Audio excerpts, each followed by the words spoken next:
Journal entry number 1. When I was in 5th grade, there was a particular math situation that I did not understand. To give a background, 5th grade was a great time of change for me. I was in the intermediate school, which contained all of the 5th and 6th graders in the entire district, which meant we were all coming together from about 3 different elementary schools in the district that held only up to 4th grade. I came from a more secluded, out-in-the-country elementary school in the district and didn't know too many people. Those in the advanced math class that I was in seemed to have already formed a tightly knit social group.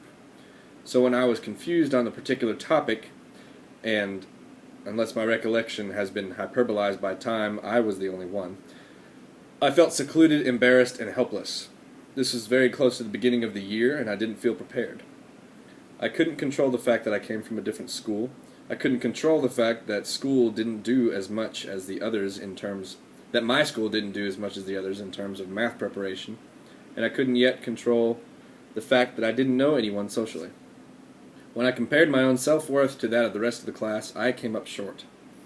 However, this is a story of overcoming over that and learning. The students around me, instead of outcasting me and treating me like I was stupid, became more knowing others that my teacher relied on in that moment to help me along. They became great resources and, incidentally, lifelong friends. In that moment, I was provided with motivation from those outside encouraging sources. Journal entry number 2. I have 2 words for this particular entry. Standardized tests.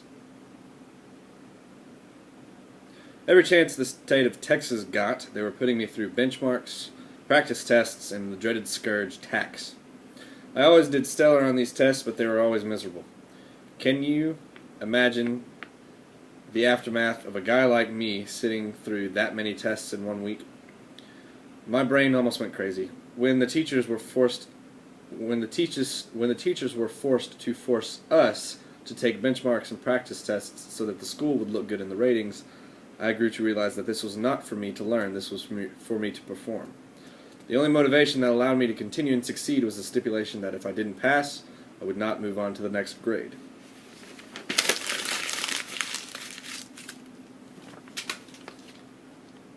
Journal entry number 3, about Mrs. Wong, who, by the way, is one happening teacher.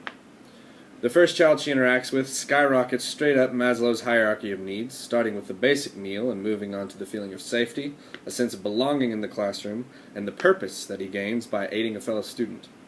This works twofold at this point because now the Mexican student feels more academically and socially included with the help of the first child.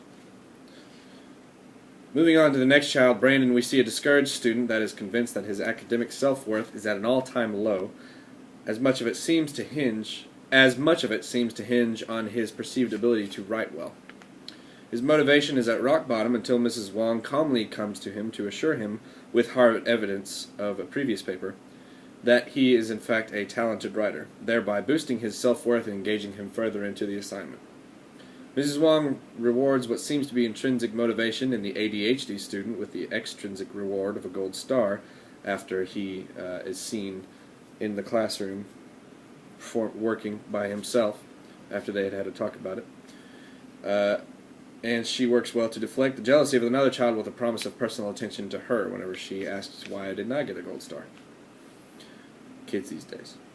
Mrs. Wong is great, but her situation seems too good to be true at best. This is a fairly clean-cut situation, but it does not seem to address many possible situations a teacher may have to face and overcome. It is important to note that Mrs. Wong seemingly had a well-established relationship with her students before all of this happened, which should be the basis of all student-teacher interaction.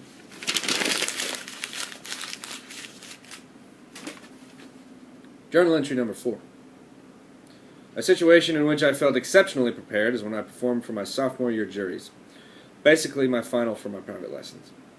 By spending adequate amounts of time practicing my pieces of music, sometimes in lieu of sleep, as now, I felt extremely prepared for my performance, and I played with confidence and certainty. I was incredibly engaged in the music that I was playing because it was just a fun piece of music. The more I enjoyed it, the more I feel motivated to spend the time it takes to work a piece up to playable order and to perfect it leading up until the performance. Perfect it in the days leading up until the performance. I was rewarded by straight A's on my juries. and again with a scholarship that nobody else got in my class, that paid for all of my lessons for the following year. So that was fun, even though I'm not a music major anymore. Sure showed them. Journal entry number 5, which as I recall, asks about a time that I did not feel prepared. And panic. Panic and stress are words that I will use to adequately describe my feelings during the many times that I felt extremely underprepared for my weekly private lessons with my percussion instructor, despite the fact that I did really good on the juries. Especially towards the end of my academic music career, I had little to zero motivation to get into the practice room and work on anything, and it showed when I would present my week's work to my professor, or lack thereof. I would feel stress and hopelessness in the hours and minutes leading up to my underprepared lesson, and when I got there, there was always a massive amount of guilt brought mostly upon me by myself. I would often not feel good enough to even be a percussion major anymore, which greatly affected my self-efficacy, and would consistently be playing catch-up ball after the lesson. I often got depressed about this, and it definitely didn't help my motivation, which led me to, be an English major, not because I didn't feel like I could do it, because I felt like I could do it. It's just I found out after a long time in many situations like this one that I just didn't want to. So here I am now, and we're all happy I'm here. I have 3 more tests to study for, so I'm going to go do that now. Thank you for your time.